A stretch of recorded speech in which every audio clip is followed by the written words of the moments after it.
লাইভেতে share করতে পারো, তোমরা তোমাদের ফেসবুক থেকে শেয়ার করো, অলরেডি চলে গেছে। আমার ফেসবুকে ঢুকে শেয়ার করতে পারো। আহ, যারা শুনছেন আমাদের আজকের এই লাইভ অনুষ্ঠান, আমরা অনেকক্ষণ থেকে চেষ্টা করেছিলাম, সময় স্বল্পতার কারণে আসতে পারিনি। তো আমরা চলে আসছি আমাদের আজকের এই এলডিএ এর যে আড্ডাটা সোশ্যাল ওয়ার্কদের সাথে। আমাদের আজকের এই অনুষ্ঠানে শুরু করার পূর্বে আমি আজকে যারা আছেন আমাদের সাথে তাদের পরিচয়টা আপনাদের কাছে প্রকাশ করতে যাচ্ছি। আমাদের সাথে আছেন আবু জায়েদ পাটোয়ারি, ঢাকা ইউনিভার্সিটি থেকে মার্কেটিং ম্যানেজমেন্টে এমবিএ করেছেন, বর্তমানে সমাজসেবার সাথে সংযুক্ত রয়েছেন। আমাদের সাথে রয়েছেন আজিজুর রহমান খান বুলবুল, ঢাকা ইন্টারন্যাশনাল ইউনিভার্সিটি থেকে bachelor of law degree complete করেছেন, বর্তমানে লক্ষ্মীপুর জজ কোর্টে আছেন। আমাদের সাথে রয়েছেন এবং একজন বিতার্কিক, আমাদের সাথে রয়েছেন তানভীর হোসেন রিহাব, বিতার্কিক এবং এইবারে আমাদের খুদে বন্ধু এসএসসি পরীক্ষা দিয়েছেন। আমরা দুঃখিত দুঃখ প্রকাশ করছি, আমাদের সাথে ফাহাদ বিন বেলায় যুক্ত হওয়ার কথা ছিল, সংযুক্ত হওয়ার কথা ছিল। আজকে তার গ্র্যান্ডফাদার উনি মৃত্যুবরণ করেছেন বলে সে আমাদের সাথে সংযুক্ত হতে পারেনি। আমরা শুরুতেই চলে যাচ্ছি আবু জায়েদ পাটোয়ারির কাছে। জায়েদ, আপনি সমাজসেবার মূলক কর্মকাণ্ডের সাথে সম্পৃক্ত রয়েছেন। আমরা আপনার কাছে জানতে চাই আপনার এই সমাজসেবার উৎসাহটা কিভাবে পেয়েছেন এবং কবে থেকে আপনি এই সমাজসেবামূলক কার্যক্রমগুলো শুরু করেছেন। আসসালামু আলাইকুম। প্রথমে আরিফ ভাইকে ধন্যবাদ, এবং সেই সাথে আজকে আমাদের সাথে যে দুজন আরো গেস্ট আছে, আমার ছোট ভাই এয়ার খান এবং আরেকজন ছোট ভাই রিহাব সহ সকলকে স্বাগতম, এবং যারা দেখছে তাদের প্রত্যেককে শুভেচ্ছা এবং অভিনন্দন। আসলে এটা ছোটবেলা থেকে আসলে আমি অনেক সাংগঠনিক কার্যক্রমের সাথে জড়িত। তবে মূলত হচ্ছে আমি এখন মূলত যে অল ইউথ সোসাইটি আমাদের যে সংগঠন, স্বেচ্ছাসেবী সংগঠন, এটা মূলত 2015 পর থেকে।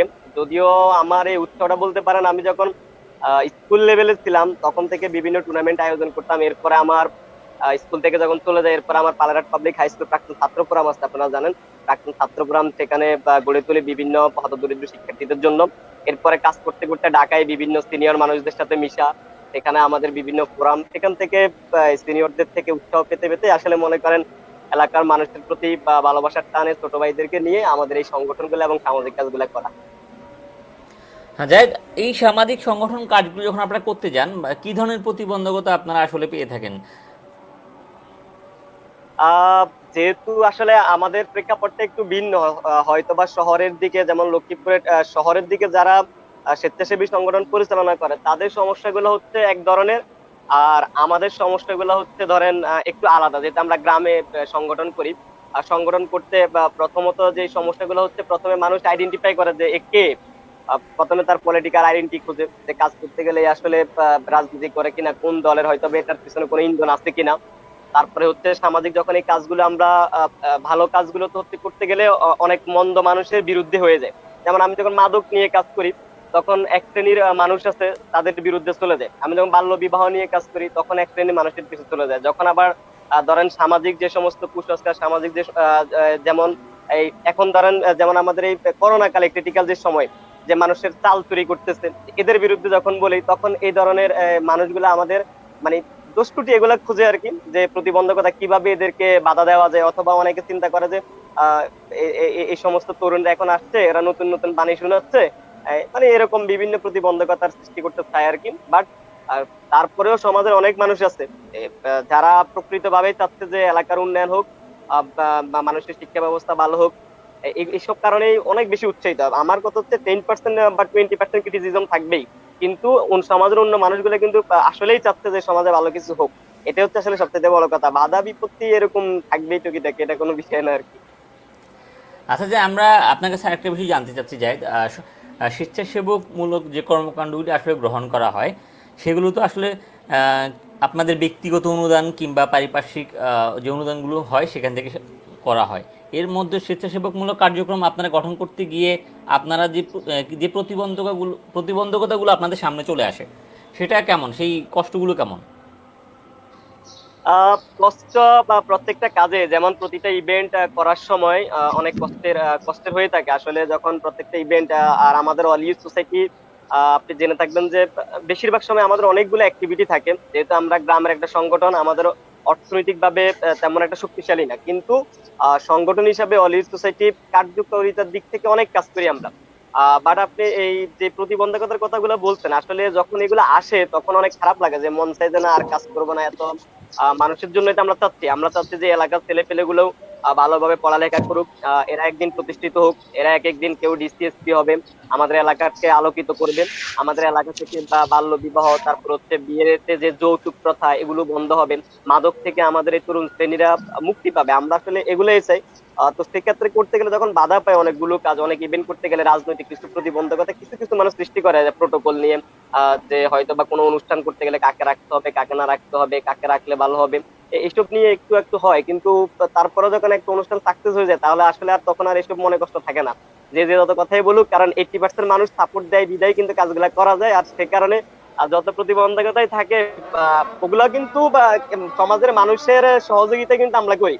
মানে আমরা যে নিজেরা করি তা না, কিছু মানুষ বাধা দেয়, এটা 20% অথবা 10%, বাট বাকি 80% মানুষের সার্বিক সহযোগিতায় আমরা কাজগুলো করি। এরপর যখন সাকসেস হয় তখন আসলে আর এগুলো মনে থাকে না, যত বাধাই থাকুক। আচ্ছা, আমরা যাচ্ছি বুলবুলের কাছে। বুলবুল, আপনি কি আমাদেরকে শুনতে পাচ্ছেন?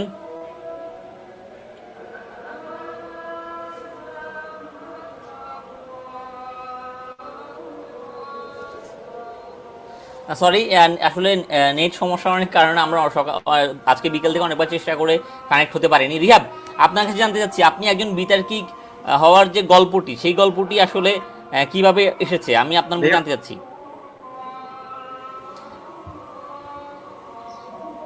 হ্যাঁ রিহাব, আপনি যে বিতর্ক করছেন, জি আপনি বিতর্ক করছেন, আপনি একজন বিতর্ক সংগঠকও বটে।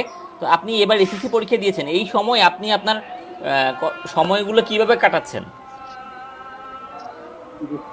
এখন আজটাই বলতে আছে আমার এই মুহূর্তে পরীক্ষা শেষ, আমার হাতে কোনো কাজও নেই করোনার কারণে। বর্তমান বাংলাদেশ সরকারের যে মুক্ত পাঠ কোর্সের ডেভেলপ করার জন্য, আর পাশাপাশি বাসায় যে বাড়তি বিভিন্ন বই আসছে, বিভিন্ন ধর্ম বিষয়ের বই বা বিভিন্ন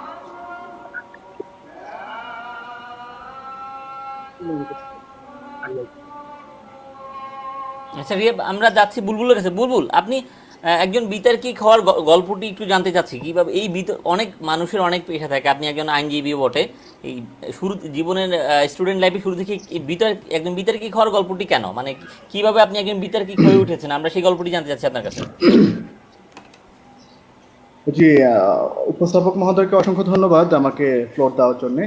আসলে বিতর্ক যে আমি করবো এটা আমি শুরুতে কখনোই ভেবে উঠিনি, কারণ আমার কাছে প্রচন্ড ভয়ের একটি বিষয় ছিল বিতর্ক। আমার স্কুল জীবন শুরু হয় পালেরহাট পাবলিক হাই স্কুলে। যখন আমি স্কুল জীবন বলতে কি আমার মাধ্যমিক লেভেলটা, তো আমাদের স্কুলে মাঝে মাঝে বৃহস্পতিবারে ডিবেট কম্পিটিশন হতো। তো ডিবেট কম্পিটিশনে আমাদের টিমে আমি চান্স পাইনি শুরুতে। তো পরে আমার টিমের একজন মেম্বার অসুস্থ হয়ে যাওয়ার কারণে আমাকে অ্যাট দ্য 11th আওয়ার্ডে নেওয়া হলো আর কি। যা খুব ভালো করিনি, সেটা আমার ডিবেটের শুরু যেটা আর কি। তারপরে স্কুল জীবনে কয়েকটা করা হলো। কলেজ লাইফে এসে বীরপ্রসূ আয়োজিত একটা ডিবেট কম্পিটিশনে আমাদের কলেজকে আমন্ত্রণ জানানো হয়। তো সেখানে আমরা অ্যাটেন্ড করি এবং সেটা আমার লাইফের প্রথম পার্লামেন্টারি ডিবেট ছিল। তো ওই ডিবেটে আলটিমেটলি আল্লাহ রহমতে এই রমজান মাসেই ছিল ডিবেটটা, ইফতার পার্টি প্লাস ডিবেট কম্পিটিশন। তো ওই ডিবেটে আমরা চ্যাম্পিয়ন হই, আমার টিম চ্যাম্পিয়ন হয় আর আমি শ্রেষ্ঠ বিতার্কিক হই। তারপরে আর পিছনে ফিরে তাকাতে হয়নি ন্যাচারালি। তো সরি, এর আগে হচ্ছে লক্ষ্মীপুর ডিবেট অ্যাসোসিয়েশন কর্তৃক আয়োজিত আজকে যে সংগঠনের আমি ভাইস প্রেসিডেন্ট, সেই সংগঠনের সাথে প্রথম যখন পরিচয়, নবম বিতর্ক কর্মশালা লক্ষ্মীপুর আমাদের যে ইয়েটা হচ্ছে শিল্পকলা একাডেমি, সেখানে। তো সেখানে মাজেদ ভাইকে আমি প্রথম দেখি, আপনাদেরকে প্রথম দেখি আর কি। তো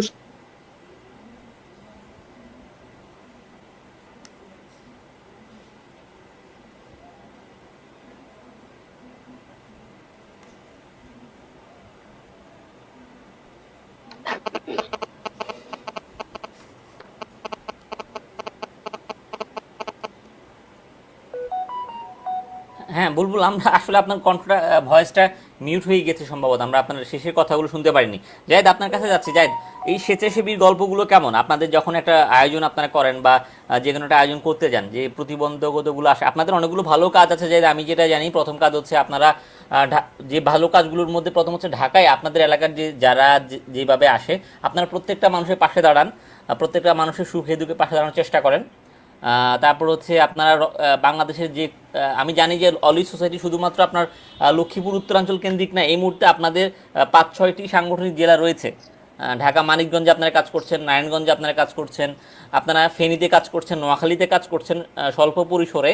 তো আপনার এই একটা সংগঠন আপনি লক্ষ্মীপুরের একটা সদর উপজেলা একটা ছোট গ্রাম থেকে শুরু করে সংগঠনটাকে বর্তমানে আপনি 6-7টি জেলায় ছড়িয়ে দিয়েছেন। এই 6-7টি জেলায় ছড়িয়ে দেওয়ার যে মন্ত্রটি আসলে এটা কি, এই শক্তিটা কোথায় ছিল যে আপনি 6-7টি জেলায় আপনার এই সংগঠনকে ছড়িয়ে দিয়েছেন কিভাবে? আসলে আপনি তো অবশ্যই জানেন যে অলি সোসাইটি যখন থেকে আমরা করি আসলে আমাদের তখন থেকে উদ্দেশ্যটা এমনই ছিল যে আমরা সদর উপজেলা যেহেতু প্রথমত আমরা যারা করি আমাদের এলাকা ভিত্তিক আমাদের যে সমস্ত ছেলেরা ঢাকায় পড়ালেখা করে, আমরা চিন্তা করেছিলাম যে আমাদের এলাকার কিছু ভালো কাজ হোক এবং মানুষ উপকৃত হোক। সেজন্য আসলে আমরা এটা করা, সেখান থেকে আমাদের কিন্তু তখন থেকে বলা হচ্ছিল যে আমরা আস্তে আস্তে এটাকে জেলাব্যাপী করবো, এরপরে আস্তে আস্তে পাশের জেলাগুলোতে নিয়ে যাব। হয়তোবা এখন আমরা আমাদের উত্তর অঞ্চল কেন্দ্রিক একটু বেশি সংগঠিত, পাশের জেলাগুলোতে হয়তোবা একটু কম। তো এটা আসলে সম্ভব হচ্ছে শুধুমাত্র তাদের জন্যই যারা আমাদের একদমবারে সক্রিয় আমাদের সদস্য, নিঃস্বার্থ ভাবে তারা কাজ করেন। তারা সবসময় অলিভ সোসাইটির মাধ্যমে সমাজের মানুষকে উপকার করতে চাচ্ছে। আমাদের যে সমস্ত সদস্যরা রয়েছে, আমাদের সমন্বয়করা রয়েছে, তাদের তাদের তাদের নিরলস প্রচেষ্টা এবং তাদের শ্রমেই কিন্তু আসলে এটা সম্ভব হয়েছে। এটা আসলে একার কারোকে দিচ্ছে না, এবার এখানে কিছু নাই, কারণ আর অলি সোসাইটি সবসময় সমন্বয় যারা সমন্বয়ক আছেন, ওই সমস্ত আমাদের সমন্বয়ক, আমাদের সদস্য, আমাদের যারা দাতা রয়েছেন তাদের সকলের উৎসাহ, তাদের কর্মস্পৃহাতে আসলে মূলত এটা সম্ভব হয়েছে। সবগুলা যেটা আস্তে আস্তে দিয়ে এলাম আর কি। যেটা আপনাদের ভালো কাজগুলোর মধ্যে রক্তদান একটা অনেক গুরুত্বপূর্ণ একটা কাজ, যেটা আপনারা বিনা স্বার্থে বিনা শ্রমে করে থাকেন, এবং আপনাদের এই রক্তদান কার্যক্রমগুলো এই মুহূর্তে আপনাদের 2000-এর বেশি সম্ভবত রক্তদান হয়েছে আমার যতটুকু আমি জানি। এই রক্তদানের কিছু গল্প শুনতে চাচ্ছি, রক্তদানের যে গল্পগুলি আপনাদের তৈরি হয়ে থাকে প্রতিনিয়তই, আম, কিছুটা বিব্রতকর কিছুটা মজার। আমরা শুরুতেই বিব্রতকর অভিজ্ঞতাই শুনতে চাচ্ছি যে রক্তদানের বিব্রতকর কী অভিজ্ঞতা ছিল আপনাদের সংগঠন থেকে। হ্যাঁ ভাই, বিষয়টা হচ্ছে যখন অনলি সোসাইটি আসলে প্রথম যখন করা হয়, প্রথমে তো আমি আপনাকে বলেছিলাম যে আমাদের পালেরহাট পাবলিক হাই স্কুল প্রাক্তন ছাত্র ফোরাম ছিল। তো সেখান থেকে আমরা কিছু এলাকা ভিত্তিক কাজ করতেছিলাম। তখন অন্য ছেলেরা বলতেছিল যে ভাই শুধু আপনি স্কুল নিয়ে কাজ করতেছেন, পাশাপাশি এলাকার আমরা যারা আছি আপনাদের স্কুলে পড়ি না, আমাদের একটা কাজ করা প্রয়োজন। তো আমরা তখন সবাই বসে আসলে এটা করি। এখন তখন আমাদের একটা চিন্তা ছিল আসলে সংগঠন করার আগে চিন্তা করতে হয়, আমরা একটা চিন্তা করছিলাম যে আমাদের আসলে অঞ্চলে কোন চাহিদাটা বেশি দরকার আপাতত। তখন আমাদের সমাজে কিন্তু এইভাবে রক্ত দেওয়ার কোনো প্রচলন অন্তত আমাদের লক্ষ্মীপুর উত্তর অঞ্চলে ছিল না। আমরা যখন ফার্স্টে রক্ত দিচ্ছি তখন মাত্র আমাদের প্রতি 1 মাসে বা 2 মাসে একজন কি দুজন হতো মাত্র। তখন আমাদের সমন্বয়ক রুবেল, আক্তার, ওরা 2-1 জন, মানে যারা একটু জানতো রক্ত দেওয়া আসলে দেওয়া যায়, রক্ত দিলে কোনো সমস্যা হয় না। এই জিনিসগুলো আসলে তখন এতটা, এখন যেমন অনেকগুলা সংগঠন হচ্ছে সবাই রক্ত দিচ্ছে, তখন কিন্তু এরকম ছিল না। আমাদের এখন প্রতিদিন দেখা গেছে গড়ে আমাদের 2 জন করে রক্তদাতা হচ্ছে, কিন্তু তখন এরকম ছিল না। আর এটাতে আসলে সবচেয়ে বড় প্রতিবন্ধকতা ছিল এমন যে ছেলেরা তখন মনে করতো যে রক্ত দিলে আমার শরীরের ক্ষতি হবে, তারপরে হচ্ছে এটা দিলে মানে দীর্ঘমেয়াদী কোনো সমস্যা, বাবা মারাও দিতে চাইতেন না ছেলে মেয়েদের, কেউ শুনলে বকাবাধ্য করতে, এখনো কয়েকজন হয়তো বা করেন। কিন্তু যখন আমাদের অলি সোসাইটির মাধ্যমে আমাদের কয়েকজন সদস্য এটা দিচ্ছিল, দেওয়ার পর কয়েকজন যখন দেখলো, আমরা যখন তারপরে এটা ফেসবুকে যখন প্রচারণা চালালাম যে রক্ত আসলে দিলে কোনো সমস্যা হয় না এবং রক্ত দিতে সবাইকে যখন উৎসাহিত করলাম, তখন আস্তে আস্তে আমাদের এই অঞ্চলে সবার রক্ত দেওয়ার প্রবণতা বাড়লো। এবং আমার খুব সুন্দর একটা জিনিস মনে আছে, আমাদের যে এখন হাসিবুর রহমান মাজেদ, আমাদের অলি সোসাইটির সবচেয়ে রক্তদাতা হিসেবে যাকে সবাই এখন লক্ষ্মীপুরে সবচেয়ে বেশি চিনে, যখন আমরা প্রথম দিকে অলিউতে 2-4 জন রক্ত দিচ্ছে, একদিন আমাকে মাজেদ আমার ফোনে টেক্সট করলো আর কি যে ভাইয়া আমি রক্ত দিতে চাই। আমি বললাম হ্যাঁ অবশ্যই রক্ত দিবা, সমস্যা নাই। তো পরে ও যে ওইখান থেকে রক্ত দিতে চায়ের পর থেকে যে ও রক্ত দেওয়া শুরু করলো এবং অন্যকে দিয়ে করানো, নিজে দেওয়া, অন্যদেরকে এনে দেওয়া, এগুলা যখন করতেছে, তখন হচ্ছে গিয়ে আস্তে আস্তে সবার মধ্যে এটা ছড়িয়ে পড়ে এবং আস্তে আস্তে আমাদের লক্ষ্মীপুর উত্তর অঞ্চলে এখন আলহামদুলিল্লাহ অনেক সংগঠন আছে, অনেকে রক্ত দিচ্ছেন, অনেক ছেলেরাও রক্ত দিচ্ছেন। আর আরেকটা প্রতিবন্ধকতা আছে রক্ত দেওয়ার সময়, সেটা হচ্ছে যখন ডোনার কালেকশন করাটা আসলে অনেকে খুব ইজি মনে করেন যে হয়তো এদেরকে কাছে কল দিলেই হয়তো ডোনার পাওয়া যায়। মূলত আসলে বিষয়টা এমন না, যে আমাদের কাছে আপনারা হয়তো একটা কল দেন যে আমাদের রক্ত লাগবে, কিন্তু আমরা হয়তো 20টা কল দিতে হয়। তারপরে হচ্ছে অনেক সময় দেখা যাচ্ছে কিছু অসচেতন রোগীরা আছে যাদের কাছে নিয়ে গেলে এসব কারণে অনেক সময় ডোনাররা আন্তরিকতা হারায় আর কি। ওরা যখন আপনার হসপিটালে যায় দেখা গেছে নির্দিষ্ট সময় বলে না, অনেকক্ষণ বসিয়ে রাখা হয়, তারপরে হয়তো বা টেক কেয়ারটা অনেক সময় অনেক রোগীর অসচেতন ভাবে করে। তবে সবচাইতে মজার বিষয় হচ্ছে এমন এমন কিছু রুগী আছে যে আপনি একটা গল্প বলে, আমাদের একটা ছোট ভাই রুবেল এক জায়গায় রক্ত দিচ্ছিল, তো ওই মুরব্বী ওকে ধরে চুমু পর্যন্ত খেয়েছেন। তা আসলে এই ভালোবাসাগুলো থেকেই ছেলেপেলেরা সবচেয়ে বেশি উদ্বুদ্ধ। আর যেগুলো একটু খারাপ লাগার, অনেক অসচেতন রুগীরা আছে যারা হয়তো বা যাওয়ার পর যারা ডোনার তাদেরকে এভাবে টেক কেয়ার করে না, হয়তো বা খোঁজ খবর নেয় না। বাট এমনও রুগী আছে যারা রক্ত দেওয়ার 5, 6, 7 মাস 1 বছর পরেও মনে রাখে, ফোন দিয়ে খবর নেয়। এইভাবেই আর কি ভাই চলা, আস্তে আস্তে সবাই উৎসাহিত হচ্ছে আর কি। আচ্ছা, ধন্যবাদ জায়েদ। আমি একটু বুলবুলের কাছে যেতে যাচ্ছি। বুলবুল, আপনি লক্ষ্মীপুর থেকে উঠে গিয়ে পরবর্তী পর্যায়ে ঢাকা ইন্টারন্যাশনাল ইউনিভার্সিটির একজন বিতার্কিক হয়েছেন, এবং আপনারা বাংলাদেশ টেলিভিশনের সরি এটিএন টেলিভিশন, বেসরকারি টেলিভিশন এটিএন বাংলার যে ডিবেট কম্পিটিশনগুলো হয়েছিল, আপনারা কয়েকটা ডিবেট কম্পিটিশনে চ্যাম্পিয়ন হয়েছেন এবং বরাবরই কয়েকবার ভালো করেছেন। তো একজন বিতার্কিক হিসেবে আপনি কি মনে করেন যে আসলে গ্রাম থেকে উঠে আসা একটা ছেলে জাতীয় পর্যায়ে লিড করে চ্যাম্পিয়ন হওয়া, সেই জায়গায় আপনি আপনার সফলতাটাকে কতটুকু কি মনে করছেন? আসলে আমরা আমাদের বড় হওয়া তো ন্যাচারালি গ্রামেই, আমরা গ্রামের ছেলে, গ্রামে বড় হয়েছি। তো ন্যাচারালি যদি নিজের মনের মধ্যে সাহস থাকে, যে একটা মুভি আছে আমির খানের লাগান মুভিটা, ওখানে একটা কথা আমার খুব কানে বাজে এখনো, যে সত্যের সাহস জিসকি মন মে অন্তিমে জিত উসি কি রহে। সত্য আর সাহস যার মনে থাকে সবসময় জিত তারই হয় আর কি। তো so that আমরা আমি গ্রামের ছেলে এটা আমি কখনোই ভাবিনি। আমি যখন ইয়েতে গিয়েছিলাম, ঢাকায় গিয়েছিলাম, আমি শহরের অন্যান্য ছেলেদের মতো নিজেকে কোনোভাবে পিছিয়ে পড়া ভাবিনি, যে আমি গ্রাম থেকে এসেছি, এটা আমি কখনোই ভাবিনি। আমি নিজেকে ভেবেছি যে তারা পারলে আমি কেন পারবো না। তো হ্যাঁ, যখন ইউনিভার্সিটিতে ডিবেটের এলো, আমি আমাদের ইউনিভার্সিটি কর্তৃপক্ষকে জানানোর পরে আলটিমেটলি আমার সাথে যে দুজন বিতার্কিক ছিলেন তারা দুজনই আমার সিনিয়র মেম্বার ছিলেন। একজন এলএলএম করতেন আর আরেকজন হচ্ছে এলএলবি লাস্ট ইয়ারে, ফাইনাল ইয়ারে ছিলেন। তো সো দ্যাট আমি as a first semester student, তখন আমাকে তারা দলনেতা বানিয়ে দিল আর কি। এটা আমাদের গ্রেট অ্যাচিভমেন্ট ফর মি। তো যাক, ডিবেট করলাম, প্রথম ডিবেট করলাম, জিতলাম, দ্বিতীয়টা করলাম, জিতলাম, কোয়ার্টার ফাইনাল করলাম, জিতলাম। আলটিমেটলি হচ্ছে কি, নিজের মনের মধ্যে যদি আত্মবিশ্বাস থাকে যে ভালো কিছু করব, তাহলে আলটিমেটলি আপনি ভালো কিছু করতে পারবেন। এই আর কি আমার কথা। আচ্ছা, হ্যাঁ জায়েদ, আমরা একটু আপনার কাছে যেতে যাচ্ছি আরেকবার। তো ভাই আমি বুলবুলকে একটা প্রশ্ন। হ্যাঁ বুলবুল, যখন মানে আমাদের স্কুলে ছিল ডিবেটটা, হ্যাঁ তখন তো ধরো প্রায় আমরা ধরো আমাদের ব্যাচ থেকে তো ধরো এগুলো করা হতো স্কুলে প্রতি বৃহস্পতিবারে ডিবেট অথবা সাংস্কৃতিক অনুষ্ঠান। হ্যাঁ, তো তখন কি তোমাদের কারো এরকম মনে হয়েছিল যে বুলবুল অথবা তুমি নিজে মনে করছো যে কখনো এরকম জাতীয় লেভেল পর্যায়ের একজন বিতার্কিক আমাদের বুলবুল হয়ে যাবে, এরকম কোনো চিন্তা ছিল তখন? এটা আসলে আমি কখনো চিন্তাও করিনি, বা এটা আমার কখনো চিন্তা আসে না। আমি খুব ভয় পেতাম এই জিনিসটাকে, বিতর্কটাকে। আমার সবচেয়ে ভয়ের একটা জিনিস ছিল বিতর্ক, যে আমি এটা করতেই পারবো না। টেলিভিশনে দেখতাম, কিন্তু স্কুলের ডিবেটে ওটা আমার খুব ভালো হয় না। আমি ন্যাচারালি মোহনের কাছে খুব বকা শুনেছিলাম যে তোর জন্য তুই ভালো করস নাই, তুই ভালো করস নাই। কারণ আমি আর 11th আওয়ারে আমাকে না হলো, আমি তবুও যাক আলহামদুলিল্লাহ। এরপর লক্ষ্মীপুরে করলাম, ইয়ে করলাম। ন্যাচারালি কলেজ লাইফে যে আমার শুরু হয়েছে যে প্রতিযোগিতা জিতার যে নেশাটা, এরপর আর পিছনে ফিরে তাকাতে হয়নি। এবং আপনারা খুশি হবেন, আলহামদুলিল্লাহ আমি আমার টেলিভিশন লাইফে যতগুলো ডিবেট করেছি, নিয়ার অ্যাবাউট আমার মনে হচ্ছে কত প্রায় তো 20-25টার উপরে, আমি একটা ডিবেটে হেরেছি, আর বাকি আলহামদুলিল্লাহ সবগুলো ডিবেটে জিতেছি। আমার টিম একটা ডিবেটে শুধুমাত্র হেরেছি। অবশ্যই ধন্যবাদ বুলবুল আপনাকে। আমি একটা প্রশ্ন বুলবুল এবং জায়েদ দুজনের কাছে করতে যাচ্ছি। আমরা আসলে আমাদের সমাজে বর্তমান সময় যেটা আমরা দেখি, স্বেচ্ছাসেবী বা সংগঠন করতে গিয়ে আমরা আসলে আমাদের ক্যারিয়ারটাকে লুজিং করছি, আমাদের ক্যারিয়ারটাকে আমরা ডাইভার্ট করছি। আমরা ডাইভার্ট বলতে আসলে আমরা ভালো করতে পারছি না, আমরা সংগঠনকে ভালোবাসি, নিজের পড়াশোনা, নিজের ক্যারিয়ারকে জলাঞ্জলি দিচ্ছি। হয়তো নিজের একটা ছবি দেখানোর জন্য আমরা ক্যামেরা দিয়ে ছবি তুলছি। তো এই সময় আসলে আমাদের যে তরুণ সমাজ, যেটা এই সমস্যাটা, আমরা একটা ছবি মানে আমাদের যে ভুল মেসেজটা চলে যাচ্ছে, আমাদের ইয়াং যে ছেলে পেলে উঠে আসছে বর্তমানে, যারা আমাদেরকে দেখে শিখবে, মানে আপনাদেরকে দেখে শিখবে। জায়েদ, আপনি ঢাকা বিশ্ববিদ্যালয় থেকে ম্যানেজমেন্টে MBA করেছেন। বুলবুল, আপনি একজন ব্যাচেলর অফ ল ডিগ্রি করেছেন। রিয়াবরা উঠে আসছে, রিয়াবরা মাত্র ক্যারিয়ার স্টার্নিং পয়েন্ট। তো আসলে একটা মেসেজ আপনাদের কাছে, দুজনের কাছে আমি জানতে চাই যে আমাদের সমাজের বর্তমানে ছেলেপেলেরা কেন এরকম করছে, যে আসলে আমরা একটা সংগঠনকে করবই, সংগঠন করেই চলে যাব, আসলে আমাদের দিন শেষে কোনো ক্যারিয়ার থাকবে না। যখন আমার জায়গা থেকে আমি বলছি, যখন আমার কোনো ক্যারিয়ার থাকবে না, আমি যতই সংগঠন করি, যত ভালো কাজই করি, আলটিমেটলি আমি তো আমার পরিবারের জন্য নিজে একসময় বোঝা হয়ে দাঁড়াবো। মানে এই বিষয়টা যারা বর্তমানে ফলো করছেন, আমাদের লক্ষ্মীপুর তথা অন্য অন্য জায়গায় অনেকে আছে, তাদের প্রতি আপনাদের কি মেসেজ? আমি প্রথমেই জায়েদের কাছে যাচ্ছি। জায়েদ, আপনার কাছ থেকে মেসেজ জানতে চাচ্ছি, যেহেতু আপনি বর্তমানে প্রায় 7 থেকে 8 হাজার সদস্যের বা তারও বেশি সদস্যের একটা সংগঠনের কোঅর্ডিনেটর হিসেবে আছেন। তো আপনার বক্তব্যটা আপনার 7 থেকে 8 হাজার সদস্য শুনছেন এখন, বা তারও বেশি মানুষ শুনছেন।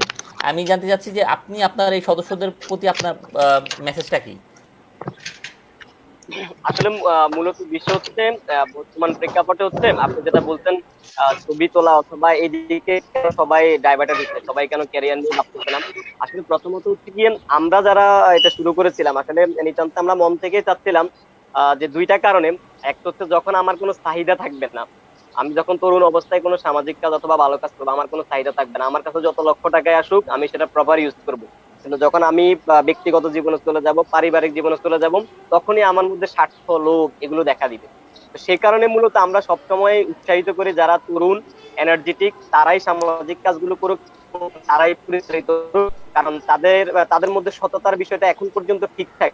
এই কারণে মূলত আমরা চাই তরুণরা করুক। এবং সামাজিক কাজ করতে গেলে আসলে ক্যারিয়ারে কখনো হ্যাম্পার হয় না। কারণ হচ্ছে আমরা যেটুকু কাজ করি এগুলো হচ্ছে আমাদের 24 ঘন্টার মধ্যে সর্বোচ্চ আমাদের এখানে 2 ঘন্টা বা 3 ঘন্টা সময় দিতে হয়।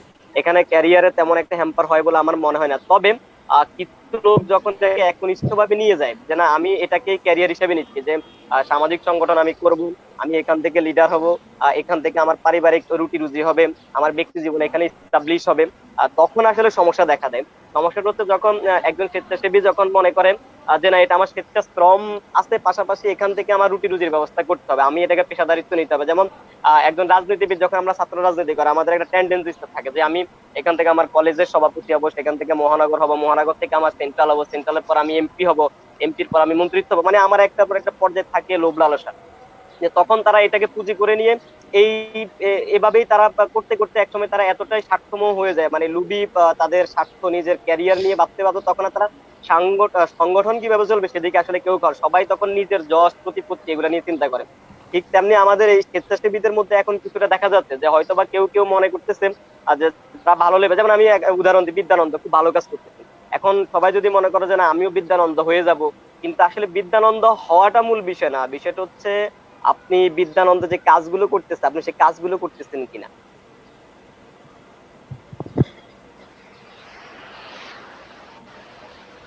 হ্যাঁ, যাদের সম্ভবত নেট সমস্যা হয়েছে আজকে শুরু থেকে আমাদের নেট সমস্যার কারণে আমরা নয়তো এগোতে পারি না। আমরা রিহাবের কাছে যাচ্ছি। রিহাব, আপনি একদমই অলস সময় কাটাচ্ছেন বাসায় ঠিক এই মুহূর্তে, আপনাদের রেজাল্ট বারবারই বাধাগ্রস্ত হচ্ছে আপনাদের। মানে বোরিং লাগছে না আপনাদের এই সময়টা, যে আসলে রেজাল্ট হবে, কলেজে ভর্তি হবেন, নতুন একটি ইয়েতে প্রবেশ করবেন, নতুন একটা মঞ্চে যাবেন? হ্যাঁ, অবশ্যই বোরিং তো লাগছে, কারণ এভাবে আমরা এসএসসি পরীক্ষা দেওয়ার সময় বা এর আগে আমরা অনেক প্ল্যান থাকে আমাদের যে এসএসসির বন্ধটা আমরা এভাবে কাটাবো ওইভাবে কাটাবো, আমাদের রেজাল্ট দিবে, আমরা ভালো একটা কলেজের জন্য প্রিপারেশন নিব। কিন্তু এখন বর্তমানে করোনার কারণে কিছুই হচ্ছে না, আমাদের রেজাল্টটাও অনিশ্চিত হয়ে পড়ছে, আমাদের কলেজের ব্যাপারটাও আমাদের অনিশ্চিত হয়ে পড়ছে। আর তাছাড়া আমরা এত পড়ালেখা একটা আমাদের শহরে একটা প্ল্যান থাকে যে দিবে বা কিছু করবে, এটা অনেক ফ্রেন্ড সার্কেলের অনেক প্ল্যান ছিল। আর তাছাড়াও যখন করোনা প্রথম আসছিল বাংলাদেশে, তখনও বড় ভাইদের সাথে কথা বলে প্ল্যান করেছিলাম যে আমরা কাজ করবো করোনায়, করতে পারিনি কারণ আমাদের ওইরকম প্ল্যাটফর্ম খুঁজে আসলে পাইনি আমরা। আমি ঠিক আছে, সমাজসেবী যেসব সংগঠন গুলো রয়েছে ওগুলোর সাথে ভাবে যোগাযোগ করতে পারছি না কারণে। আর আমাদের আইমান ভাইয়ের কথাটা আপনারা জানেন যে আইমান ভাই করোনার শুরুতে উনি এক কাজ হাতে নিয়েছিল, উনি সকলের মাঝে সচেতনতা করবেন, গান বিতরণ করবেন, কিন্তু ওইটাও আমাদের হয়ে ওঠেনি কারণ আমরা ওইখানে আমাদের দেওয়ার মতো কেউ ছিল না, আমরা সবাই ছিলাম স্টুডেন্ট। তো আমাদের যা হয়েছে তা আমরা করছি এখন বোরিং। ঠিক আছে রিয়া, ধন্যবাদ। আমাদের সাথে ফেসবুকে যুক্ত হয়েছেন মাজেদ আজাদ, বাংলাদেশের প্রখ্যাত একজন বিতার্কিক, সমাজ সংগঠক এবং আপনার বাংলাদেশ টেলিভিশন বিতর্কের প্রতিযোগিতার বিচারক। মাজেদ ভাই আমাদেরকে শুভেচ্ছা জানিয়েছেন ইমাম মোহন মালয়েশিয়া থেকে। আমাদেরকে শুনছেন মাসুদ আলম, আমাদের অলিহিতের একজন কোঅর্ডিনেটর। তো জায়েদ, আপনার কাছে আবার আসছি আমি। আপনারা অনেকগুলো ভালো কাজ করছেন, যেমন আপনাদের এলাকার মাদক নির্মূলের জন্য আপনারা কাজ করছেন। এটা খুবই ডিফিকাল্ট একটা বিষয়, খুব টাফ একটা বিষয় এটা। এই যে মাদকের বিরুদ্ধে কাজ করতে গিয়ে আপনাদের অবশ্যই অনেক ধরনের সমস্যা আপনাদেরকে ফেস করতে হয়েছে। আহ, এই পেছনের এই মাদকের গল্পগুলো আমরা জানতে চাচ্ছি, যে যে প্রবলেমগুলো আপনারা ফেস করছেন মাদক নির্মূল করতে গিয়ে, সেখানে আপনাদের আহ, কি কি সমস্যার সম্মুখীন হতে হয়েছে। আচ্ছা ভাই, আগে ওই আগেরটা একটু শেষ করি, যেখানে একটু নেটটা আচ্ছা হয়ে আচ্ছা গেছিল। আচ্ছা, জি জি, হ্যাঁ শিওর। আপনার হচ্ছে যেমন মানে আমি স্বেচ্ছাসেবীদেরকে নিয়ে একটু বেশি বলতে চাই, কারণে হচ্ছে যেমন ধরেন আমাদের লক্ষ্মীপুরে, এখন আমাদের রায়পুরে আমাদের স্বেচ্ছাসেবীদের মধ্যে আমি মনে করি আমাদের মারুফ বিন জাকারিয়া ভাই, উনি অনেক ভালো কাজ করতেছে এবং উনি এখন রিনাউন্ড। এখন সবাই যদি মনে করে যে না, আমি মারুফ বিন জাকারিয়া হব, মানে সবাই মনে করতেছে কি মারুফ বিন জাকারিয়া মানে এমনি এমনি হয়ে গেছে, খুব হাইলাইট, সবাই এখন চাইবে মারুফ বিন জাকারিয়া। কিন্তু উনি যে কাজগুলো করতেছে ওই কাজগুলোকে কেউ করবে কিনা সেটা হচ্ছে বিষয়। আমার কথা হচ্ছে উনি যে কাজগুলো করে, আমাকে ওনাকে ফলো না করে ওনার কাজগুলো ফলো করা উচিত। এবং যারা ইয়াং আছে আমি তাদেরকে বলবো এইটুকুই, যে সামাজিক কাজ করার জন্য নির্দিষ্ট একটা সময়, 2-1 ঘন্টা, এর বেশি না, 2-3 ঘন্টা সময় দিলে এখানে এটাকে ক্যারিয়ার হিসেবে যখন আমরা নিব তখনই আসলে সমস্যা। যখন আমাদের লক্ষ্মীপুরে আমরা দেখতেছি যারা এটাকে এই সংগঠন গুলাকে যারা ক্যারিয়ার হিসেবে নিচ্ছে, পেশা হিসেবে নিচ্ছে, তখনই আসলে লোভ লালসের সৃষ্টি হচ্ছে, আর তখনই হিংসাত্মক মনোভাব হচ্ছে, তখনই মানে অনৈতিক প্রতিযোগিতা হচ্ছে। আর এমনিতে প্রতিযোগিতা হচ্ছে একটা সংগঠন ভালো কাজ করতেছে, আমরাও ভালো কাজ করব, তবে প্রত্যেকটা সংগঠনের উচিত যার যার এলাকার কোন কোন সমস্যাগুলো আছে, সবাই গড়ে শুধু রক্ত দিচ্ছি, একটা সংগঠন রক্ত দিচ্ছে, হ্যাঁ ওরা তো খুব পপুলার হয়ে গেছে। যেমন আমি বলি লক্ষ্মীপুরে বিকেবি ক্লাব অনেক ভালো রক্ত দিচ্ছে, যে বিকেবি অনেক রক্ত দিচ্ছে, বিকেবি তো অনেক পপুলার, সবুজ বাংলাদেশ অনেক পপুলার, আমাকে পপুলার হতে হবে, এইসব চিন্তা করা আসলে যাবে না। আমার কথা হচ্ছে তারা একটা সাইড নিয়ে কাজ করে। যেমন আমরা উত্তর অঞ্চলে আমাদের অলি সোসাইটি, আমাদের তখন কিন্তু কেউ রক্ত দিত না, এখন প্রচুর সংগঠন রক্ত দিচ্ছে। আমার কথা হচ্ছে সবাই কেন রক্ত নিয়ে উঠে পড়ে লাগতে হবে? আমার সমাজে আরো অনেকগুলা কাজ আছে। আমার সমাজে এক একটা এলাকায় কিছু কিছু এলাকা আছে শিক্ষার হার এত কম, কিন্তু কেউ সেদিকে দিচ্ছে না, যে আমার এই এলাকা থেকে কিভাবে শিক্ষার হার বাড়ানো যায়, আমাদের ছেলে পেলে গুলা কেন জোরে পড়তেছে। আমরা আরেকটা বিষয়ে কাজ করতে পারি, আমাদের পরিবেশ নিয়ে কেউ কাজ করতে পারে, যে পরিষ্কার পরিচ্ছন্নতা নিয়ে কেউ কাজ করতে, কিন্তু সবাই চাল ডাল দিচ্ছি আর হচ্ছে রক্ত দিচ্ছি। সবাই মনে করে এটা একটা ট্রেডিশন, এটার মাধ্যমে করলে আমি সেলিব্রিটি হতে পারবো, এটার মাধ্যমে করলে আমাকে পুরো লক্ষ্মীপুর চিনবে, ডিসি চিনবে, এসপি চিনবে, এমপি চিনবে, আমি অনেক প্রভাব প্রতিপত্তিশালী। সবাই আসলে এখন এটাকে একটা ফ্যাশন হিসাবে নিচ্ছে। তো আসলে যারা স্বেচ্ছাসেবিতাকে ফ্যাশন হিসাবে এবং সাথে সাথে পেশা হিসাবে নিচ্ছে, আমি মনে করি এটা খুবই খারাপ হবে, এবং তার জন্যই খারাপ হবে। হয়তো বা সাময়িক ভাবে যারা ভালো কাজ করেন তাদের একটু বাধার সম্মুখীন হতে হবে, কিন্তু ভবিষ্যতে ওরা টিকে থাকবে। কিন্তু আপনারা যারা প্যাশন হিসাবে এবং পেশা হিসাবে নিচ্ছেন, আপনারা বেশি দিন টিকতে পারবেন না, এবং আপনাদের নিজেদের জন্য এটা ভালো হবে না। আর যেটা বলতেছিলেন মাদক নিয়ে, আসলে মাদক নিয়ে কাজ করাটা এটা ছোট। আমার নিজের যে এলাকা আপনি নিশ্চয়ই জানেন, আমার সংগঠনের আগে থেকেই, যখন থেকে আমি ছোট ইন্টারে যখন পড়ালেখা করি লক্ষ্মীপুরে, আমার বুলবুলও জানা যেত আমরা পাশাপাশি বাড়ির, যে এখানে মাদকের করাল গ্রাস এতটা বেশি যে আপনি লক্ষ্মীপুরে মাদক পাবেন না, এখান থেকে সে নিতে পারবেন। আর তখন আপনার 2006-7 সালে যখন ছিল পেন্সিডেল, যখন ছিল আর কি ডাইল বলে, ওইটা লক্ষ্মীপুরে যারা লক্ষ্মীপুর থেকে এসে আমার বাড়ি থেকে, মানে আমার নিজের বাড়িতে কিন্তু এটার খুব উত্থান ছিল, এখান থেকে নিত। তো সেখান থেকে ছোটবেলা থেকে আমার সবসময় সমাজের এইসব অনৈতিকের বিরুদ্ধে আমি সবসময় কথা বলি। এখন কেউ ভালো লাগলো আর কারো খারাপ লাগলো সেটা দেখার বিষয়। তো কাজগুলো করতে গেলে অনেক সমস্যার সম্মুখীন হয়। যেমন ধরেন আমার নিজের বাড়ির আছে, পাশের বাড়ির আছে, আমি যখন মাদক নিয়ে তাদেরকে কিছু বলতে যাই, তখন তাদের পরিবার আমার এমন হয়েছে যে একজন মাদক ব্যবসায়ীর ওয়াইফ আমাকে রাস্তাঘাটে গজব ফেটা দিত। এখন আমার সেগুলো নিয়ে কোনো সমস্যা না। যে আমার যে ছোট ভাইরা, আপনি দেখবেন আমাদের অলি সোসাইটি আর সদস্যরা একবার হাতে নাতে প্রায় আধা কেজির উপরে গাঁজা, ইয়াবা, ট্যাবলেট সহ ধরেছে, এবং ওদেরকে ফোন দিয়ে হুমকি দিয়েছে যে তোমরা এগুলা আমাদের লোক ধরিয়ে দিয়েছো, তোমাদেরকে আমরা পানিশমেন্ট দিব, তোমরা আমাদের এগুলো ফেরত দাও। তো যারা এইসব কাজ করে মাদকের বিরুদ্ধে, মাদকের চেইনটা অনেক বড়, কারেক্টে বোঝা যায় না। আমি হয়তো মনে করি আমার বাড়ির এই ছেলেটা করে, আসলে তার সাথে আরো অনেক লিঙ্ক আপ আছে। এরা বিতর্কত ভাবে রাজনৈতিক অনেক লোকের সাথে তাদের সম্পৃক্ততা আছে, সমাজের মুখোশধারী অনেক নেতাদের সাথে এদের সম্পৃক্ততা আছে। এই কারণে হচ্ছে আমরা যতই মাদক ব্যবসায়ীদেরকে ধরি, বলি আর যাই করি, কাজ হচ্ছে না। আর সবচেয়ে বড় বিষয়টা হচ্ছে আমাদের মা বাবাদেরকে সচেতন হওয়া উচিত এই ক্ষেত্রে, যে ইয়াং যে যারা আসছে আস্তে আস্তে ক্লাস 9-10-এ পড়ে, এরা কিন্তু আস্তে আস্তে ইয়াবা সেবনের দিকে যাচ্ছে, এবং যারা জোরে যাচ্ছে আসলে যারা স্বেচ্ছাসেবী সংগঠন দিচ্ছে, শুধু আমার কথা হচ্ছে যে এইসব বিষয়ে একটু সবার মনিটরিং করা উচিত, যে গ্রামের এই 8-9-এর ছেলেগুলা, 10-এর ছেলেগুলা কেন ইয়াবা খাবে, তারা এইবার দিকে কেন যাচ্ছে, কি কারণে তারা আসক্ত হচ্ছে। তারা কিন্তু একজন দুজন করে আস্তে আস্তে অনেকজন হয়ে যাচ্ছে। আর যারা ব্যবসা করতেছে, ব্যবসায়ীরা কিন্তু বেশি না।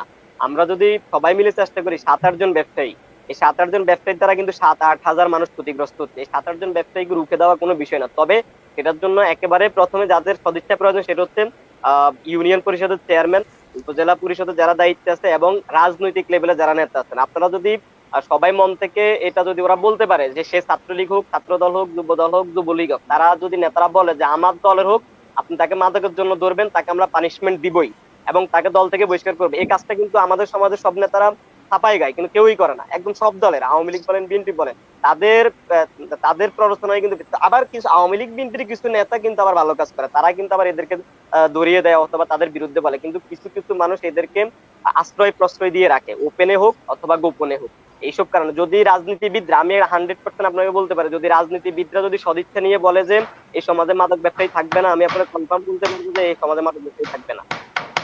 ধন্যবাদ জায়েদ, আপনার কথাটি অবশ্যই যুক্তিযুক্ত। একটা সমাজ পরিবর্তনের জন্য রাজনীতি সবচেয়ে বড় হাতিয়ার হতে পারে, কারণ রাজনীতি যতটুকু যেভাবে মানুষের কাছে পৌঁছতে পারে সেটা কিন্তু অন্য কোনো মেসেজ পৌঁছানো সম্ভব হয় না। আমরা যাচ্ছি বুলবুলের কাছে। বুলবুল, সমাজের এই বর্তমান সময়ের ক্রান্তি লগ্নে আপনি কি মনে করেন, বিতর্ক আপনাকে ঠিক কোন জায়গায় পৌঁছে দিয়েছে? বিতর্ক কি আপনাকে কোনো হেল্প করতে পেরেছে যে আপনি আজকে যে পর্যায়ে পৌঁছেছেন সেটা কিভাবে সম্ভব হয়েছে?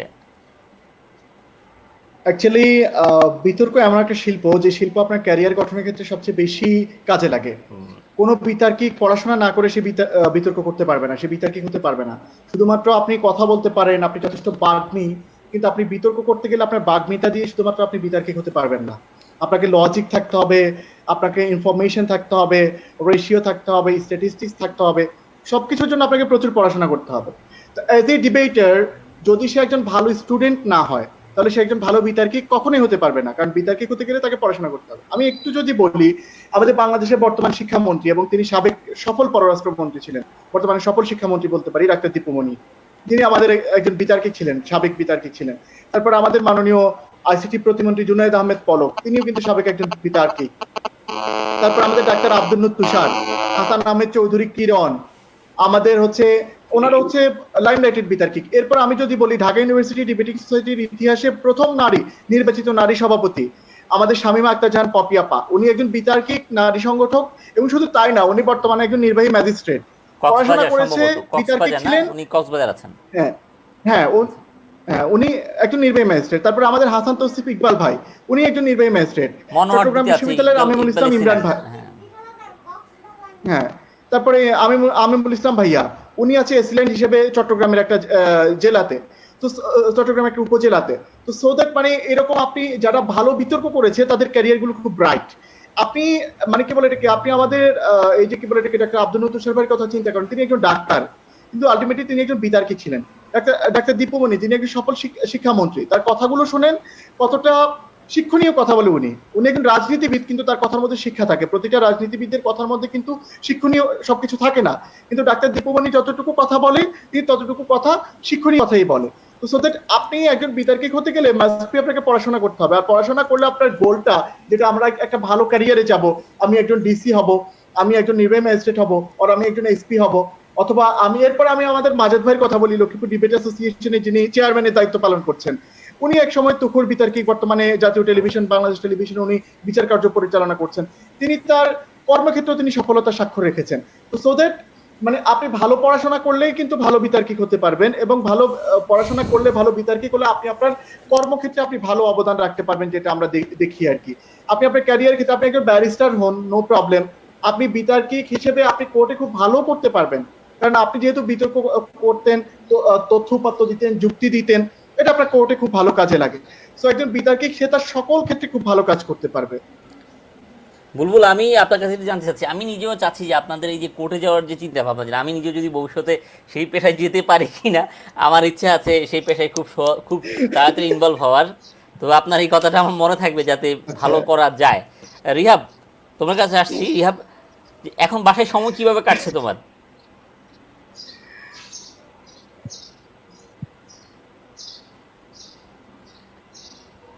রিহাব, আমরা তোমাকে শুনতে পাচ্ছি না, তোমার ভয়েসটা আমাদের কাছে আসছে না।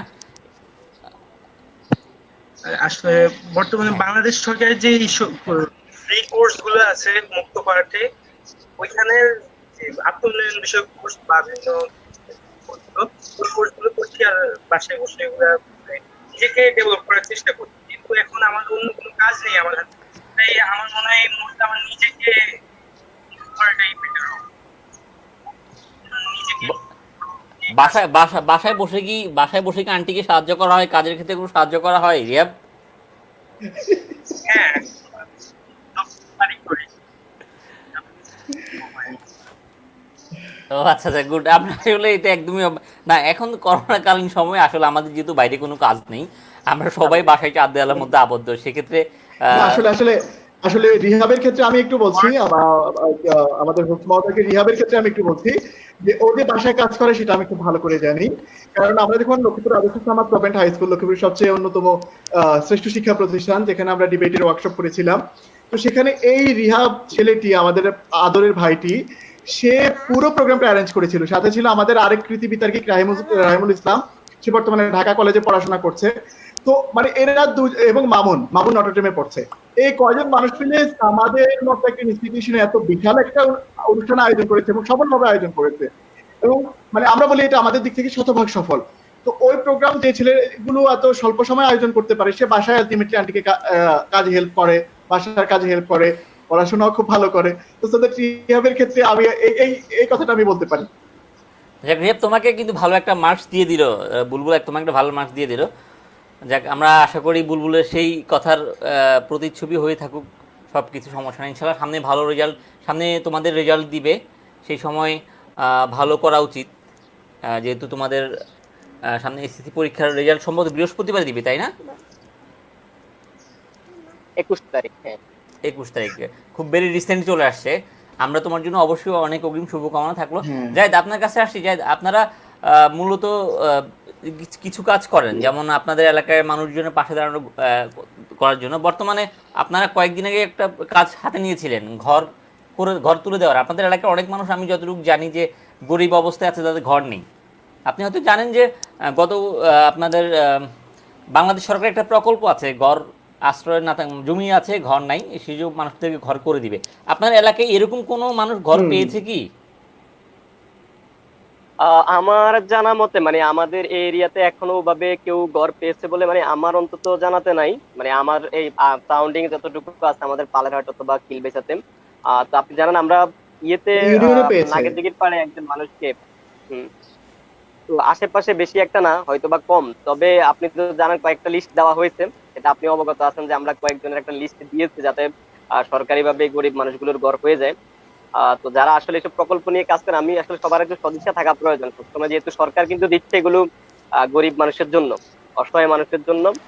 তো যারা দায়িত্বে আছে তারা যদি আমাদের সাথে অ্যাটলিস্ট একটু যোগাযোগ করে বা আমাদেরকে যদি একটা সুযোগ দেয়, যে তাহলে আমরা অন্তত আমাদের এইসব এলাকার যারা দরিদ্র পীড়িত, যাদের আসলে ঘর আসলে নেই। আমার কাছে এখনো একজন রিক্সা ড্রাইভার সবসময় বলে, উনি কিন্তু আমাকে, আমি ওনারটা আপনি জানেন লিস্ট আমি পাঠিয়েছি, কিন্তু এখনো হয় নাই। বা হয়তো বা করোনার সমস্যার কারণে হচ্ছে না। উনি কিন্তু আমাকে বারবার বলতেছে ওনার ঘরে চালাও নাই, উনি আমাকে বলতে প্রয়োজন আমি গিয়ে দেখার জন্য। তো আমি আপনার মাধ্যমে যারা দায়িত্বপ্রাপ্ত আছে এইসব কাজে, তাদেরকে অনুরোধ করবো, প্লাস আমাদের সমাজে যারা বিত্তবান আছেন তাদেরকে অনুরোধ করবো, যদি আপনারা কেউ পারেন তাহলে একটু এগিয়ে আসেন, সামনে বর্ষার দিন আসতেছে। উনি জাহিদ, আমাকে আপনাকে বারবার বলতেছেন। আপনার কথার মাঝখানে কথা বলি। আপনারা যে মারুফ বিন জাকারির একটা গল্প আমি গতকালকে বলেছি, উনি কিন্তু ওনারা নিজেরাই রাজমিস্ত্রি হয়েছেন, নিজেরাই ইলেকট্রিক মিস্ত্রি হয়েছেন, নিজেরাই কাঠ পেইন্টার হয়েছেন, ওনারা নিজেরাই লেবার হয়েছেন, হয়ে কিন্তু রাখালিয়ায় একজন গরিব দরিদ্র অসহায় মানুষের ঘর তৈরি করে দিয়েছেন। 50,000 টাকার ইকুইপমেন্ট লেগেছিল, যেটা শ্রমের মূল্য দিয়ে গেলে হয়তো 1-1.5 লাখ টাকা চলে যেত আর কি। আর আপনাদের এরকম কোনো পরিকল্পনা আছে কি না, যে আপনারা নিজেরাই স্বেচ্ছাশ্রমের মাধ্যমে কারো ঘর তুলে দেওয়ার কোনো চিন্তা ভাবনা আছে কি না? অবশ্যই সমাজের মানুষ তো অবশ্যই এগিয়ে আসতে হবে। হ্যাঁ, সেটা অবশ্যই ভাই। প্রথমত হচ্ছে ধরেন আমার যদি বা কাউকে ঘর করে দেওয়ার যদি ফিনান্সিয়াল সাপোর্টটা থাকে, তাহলে করে দেওয়ার বিষয়টা আমাদের জন্য কোনো বিষয় না। কারণ আমাদের স্বেচ্ছাসেবীরা সবাই আন্তরিক এবং যথেষ্ট কাজ করে তারা। কারণ এই পর্যন্ত আমরা যতগুলো কাজ করেছি আপনি দেখেছেন যে তারা শ্রম দিতে প্রচুর। আমার অলিভ সোসাইটি সবচেয়ে মানে সবচেয়ে ভালো লাগে এই কারণে যে আমার যে ইয়াংস্টার যারা আছে, যারা তরুণ আছে, আমার জুনিয়র ভাইরা, প্রত্যেকে এতটা মানে সদিচ্ছায় তারা কাজ করে যে মানে আপনি যেটা চিন্তা করতে পারবেন না, যে মানে এত দ্রুত এবং আন্তরিকতার সহিত তারা সবসময় সবগুলো কাজ করার জন্য তারা উদ্গ্রীব থাকেন। আমরা যদি সুযোগ থাকে ইনশাল্লাহ, অবশ্যই আমরা সুযোগ থাকলে অবশ্যই আমরা কারো ঘর যদি নিজস্ব শ্রমে এবং যদি সম্ভব হয় আর্থিকভাবেও নিজেরা যতটুকু পারি সেটা দিয়ে হলে আমরা করে দেওয়ার চেষ্টা করব। কারণ আমাদের কাছে যদি সুযোগ অবশ্যই থাকে আমরা অবশ্যই সেটা করা মানে করে দেওয়ার চেষ্টা করবো অবশ্যই।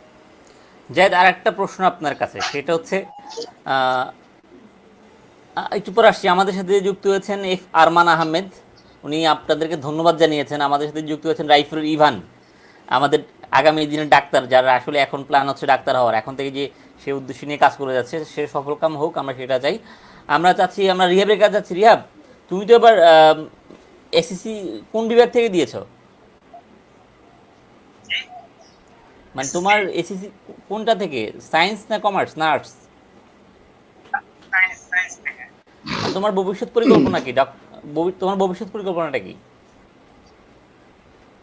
আমার ভবিষ্যৎ পরিকল্পনা হচ্ছে আমি একজন সফটওয়্যার ইঞ্জিনিয়ার হতে চাই। আমি সফটওয়্যার ইঞ্জিনিয়ারিং নিয়ে পড়তে চাই। আমার আসলে ইচ্ছা আছে বাংলাদেশে একটি মানে বড় আকারে একটি আইটি কোম্পানি দেওয়ার, যাতে মানে বাংলাদেশে আইটি সাপোর্টে বাংলাদেশ বর্তমানে উন্নতি করছে, বিভিন্ন ক্ষেত্রে আইটি উন্নতি করছে। তো আমি চাচ্ছি যদি আমরা যারা আছি, যারা সফটওয়্যার ইঞ্জিনিয়ারিং নিয়ে পড়তে চাই, তাদেরকে মানে একত্রিত করে, আমার ফ্রেন্ড সার্কেলে অনেকে সফটওয়্যার ইঞ্জিনিয়ারিং নিয়ে পড়তে চাই, তাদেরকে একত্রিত করে যদি আমরা করতে পারি, আর পুরো বিশ্বের সামনে যদি আমরা বাংলাদেশকে হাইলাইট করতে পারি যে না, বাংলাদেশও আইটিতে অনেক ডেভেলপ করছে এবং করবে ভবিষ্যতে, এটাই আমার। না, আমরাও আশাবাদী রিহাবের সাথে। রিহাব বাংলাদেশে একটা বড় ধরনের হাইটেক কোম্পানি করবে, আইটি সেক্টর বাংলাদেশকে এগিয়ে নিয়ে যাবে। আজকের এই কথাটা রেকর্ড হয়ে থাকলো আমাদের জন্য, যে ইনশাআল্লাহ ভবিষ্যতে আমাদের রিহাব একদিন বড় যে কোনো একটা আইটি কোম্পানির কর্ণধার হবেন এবং দেশকে সেবা দিবেন, আমাদেরকেও সেবা দিবেন সাথে। বিশেষ করে বুলবুল, আপনার কাছে আসছি। বুলবুল, আমরা একদমই শেষ পর্যায়ে চলে আসছি। তারপর আমরা বলছি যে আপনি একজন বিতার্কিক হিসেবে আমাদের সমাজে যারা কাজ করছেন, সমাজে পরিবর্তনের জন্য যারা কাজ করছেন, এবং যারা বর্তমানে পড়াশোনা করছেন, তাদের উদ্দেশ্যে ছোট করে কিছু উপদেশ যদি আমরা আপনার কাছ থেকে জানতে পারি। আমি একটু যদি পিছনে ফিরে বলি, স্কটল্যান্ডের স্থপতি স্যার পেড্রিক রিডেসকে রবীন্দ্রনাথ ঠাকুর একটা চিঠি লিখেছিলেন। সেই পরবর্তীতে পেড্রিক রিডেস উনি বিশ্বভারতীর নকশা করে দিয়েছিলেন, যতটুকু আমার মনে পড়ে। হ্যাঁ, শুনতে পাচ্ছি, বলেন। তো তো ওই জায়গাতে রবীন্দ্রনাথ ঠাকুর স্যার প্যাট্রিক রিডেসকে লিখেছিলেন নেতৃত্বের একটা সংজ্ঞানের ক্ষেত্রে, যে যদিও নেতৃত্বের সংজ্ঞানের ক্ষেত্রে ওই সংজ্ঞাটা আমার কাছে সবচেয়ে গ্রহণযোগ্য মনে হচ্ছে আমাদের কাছে, যে I do not have any faith to any institution, but I have in faith to that kind of people who feel lovely, act rightly and think properly. এই তিনটা জিনিস যার মধ্যে থাকবে, অ্যাক্ট রাইটলি ভালো কাজ, ফিল লাভলি মহানুভবতা, থিঙ্ক প্রপারলি উত্তম চিন্তা, এই তিনটা জিনিস যাদের মাঝে থাকবে তারা হচ্ছে নেতা, আর অন্য কোনো ক্ষেত্রে নেতা না। আপনি নেতৃত্বের অপরাপর যে উপকরণগুলো আছে তা যদি আপনি নিয়ে আসেন, আপনি এই তিনটা ধাপের মধ্যে ঢুকে যাবে। আমরা যারা নেতৃত্বে দিচ্ছি বা করছি, একটু আগে আমাদের যে আবু জায়েদ পাটোয়ারি ভাই উনি মারুফ বিন জাকারিয়া ভাইয়ের কথা বললেন। আমি মারুফ বিন জাকারিয়া ভাইয়ের ব্যাপারে আমি বলবো যে উনি আমার খুব ভালো একজন ভাই, ভালো একজন বন্ধু। আমি বলি ওনার ক্ষেত্রে আমার একজন সিনিয়র ফ্রেন্ড, অনেক ভালো মনের একজন মানুষ। উনি শুধু যে স্বেচ্ছাসেবী তা না, উনি খুব ভালো একজন রাজনীতিবিদ। উনি রায়পুর উপজেলা পরিষদের একজন ভাইস চেয়ারম্যান, নির্বাচিত ভাইস চেয়ারম্যান, এবং উনি খুব ভালো একজন অ্যাডভোকেট। তা আপনি দেখেন মারুফ বিন জাকারিয়া ভাই উনি শুধুমাত্র স্বেচ্ছাশ্রম নিয়ে পড়ে থাকেননি, উনি নিজেকে হাইলাইট করার জন্য পড়ে থাকেননি। উনি নিজের যে ক্যারিয়ার, ওই ক্যারিয়ারের দিকে নজর দিয়েছেন। ওই ক্যারিয়ারের দিকে নজর দিয়ে তিনি আজকে মারুফ বিন জাকারিয়াতে পরিণত হয়েছেন। আজকে তাকে রায়পুরের মানুষজন তাদের আদর্শ হিসেবে মনে করে আর কি। যিনি নিজে, আমি মনে করি মারুফ বিন জাকারিয়া আজকে যে পর্যায়ে গিয়েছেন, তিনি নিজে আজকে একটা প্রতিষ্ঠানে পরিণত হয়েছেন। আমাদের সমাজে এরকম অসংখ্য মারুফ বিন জাকারিয়া আছে যাদেরকে আমরা আদর্শ হিসেবে বলতে পারি। এক লক্ষ্মীপুর ডিবেট অ্যাসোসিয়েশন আছে।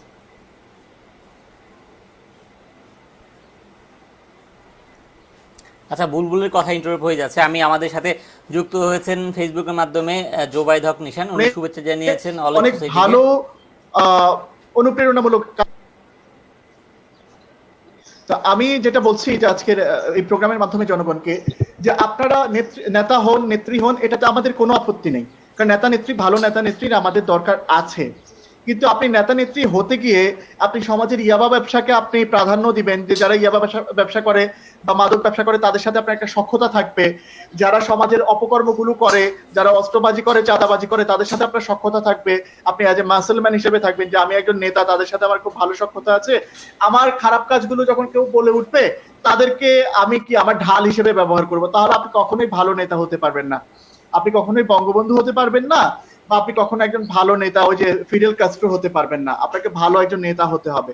আপনি নেতৃত্বে যে কাজগুলো, আপনি সমাজের উন্নয়নে কাজ করবেন। আমাদের মহামান্য রাষ্ট্রপতি জনাব আব্দুল হামিদ তিনি বলেছিলেন একটা কথা, যে আগে আমরা যখন পড়াশোনা করতাম, আমাদের স্কুলে বা কলেজে যে ছেলেটা ভালো পড়াশোনা করতো, তাকে আমরা ইমপ্রেস করার জন্য সে অসুস্থ হলে তার বাসায় ডাব নিয়ে যেতাম, আনারস নিয়ে যেতাম, আমরা এইভাবে তাদেরকে ইমপ্রেস করার চেষ্টা করতাম। আর আজকে আমাদের সমাজে যারা ভালো ছাত্র, তাদেরকে আমরা ন্যাচারালি নেগলেক্ট করার ট্রাই করি, যে আমি এজ এ মাসলম্যান আমি ওই ভালো ছাত্রটাকে নেগলেক্ট করার চেষ্টা করি। আর ভালো ছাত্ররাও ন্যাচারালি তারা নেতৃত্বের গুণাবলীর দিকে আসতে চায় না, তারা নেতৃত্বের দিকে আসতে চায় না। তারা মনে করে কি পড়াশোনা করলাম অ্যাজ এ রোবট, আমি ডক্টর হব, আমি জাজ হব, আমি ইঞ্জিনিয়ার হব, সমাজের প্রতি আমার কোনো দায়বদ্ধতা নাই ভাই, সমাজ গোল্লায় যাক আর আমি আমার ক্ষেত্রে আছি।